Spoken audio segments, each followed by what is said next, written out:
Assalamualaikum warahmatullahi wabarakatuh. Perkenalkan, nama saya Devina Amalia, NPM 1940 40 2094, Fakultas Ekonomi, jurusan Ekonomi Pembangunan, Universitas Borneo Tarakan.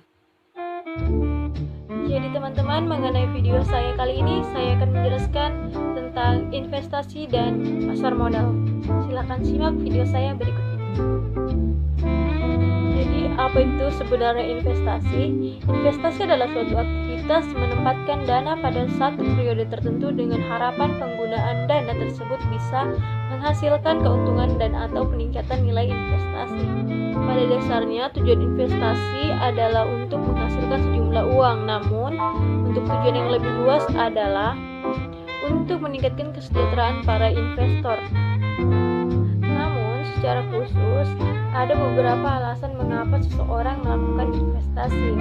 Yang pertama yaitu untuk mendapatkan kehidupan yang lebih layak di masa depan. Yang kedua, mengurangi. Selanjutnya, proses investasi. Proses investasi meliputi pemahaman dasar-dasar keputusan investasi dan bagaimana mengorganisir aktivitas-aktivitas dalam proses keputusan investasi. Hal mendasar dalam proses keputusan investasi adalah pemahaman hubungan antara return yang diharapkan dan resiko suatu investasi. Dasar keputusan investasi ada dua, yaitu return dan resiko. Return sendiri adalah alasan utama orang melakukan investasi, yaitu memperoleh keuntungan. Return yang diharapkan dari investasi yang dilakukannya merupakan kompensasi atas biaya kesempatan dan resiko penurunan daya beli akibat adanya pengaruh inflasi.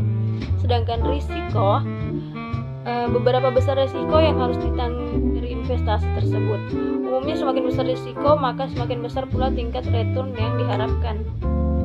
Selanjutnya, aset investasi. Aset investasi adalah barang berwujud atau tidak berwujud yang dimiliki untuk menghasilkan pendapatan atau dimiliki dengan harapan dan manfaat dan memiliki kenaikan nilai di masa yang akan mendatang.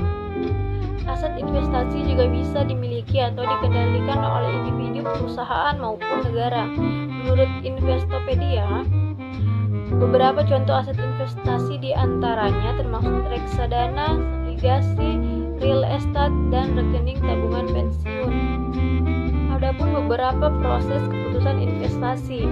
Yang pertama, penentuan tujuan investasi. Yang kedua, penentuan kebijakan investasi.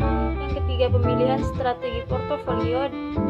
Selanjutnya, pemilihan, dan yang terakhir, pengukuran dan evaluasi kinerja portofolio. Selanjutnya, saya akan menjelaskan mengenai pasar modal. Mungkin dari kita sudah ada yang mengetahui apa itu pasar modal, dan mungkin juga ada yang belum tahu. Pasar modal sendiri merupakan kegiatan yang berhubungan dengan penawaran umum dan perdagangan perusahaan publik yang berkaitan dengan efek yang diterbitkannya, serta lembaga dan profesi yang berkaitan dengan efek. Mengapa dibentuk pasar modal? Karena pasar modal menjalankan fungsi ekonomi dan keuangan. Baiklah teman-teman, itulah penjelasan saya sedikit mengenai investasi dan pasar modal. Semoga dapat bermanfaat bagi kalian semua. Adapun kurang dan lebihnya saya mohon maaf. Wabillahi taufiq wal hidayah. Wassalamualaikum warahmatullahi wabarakatuh.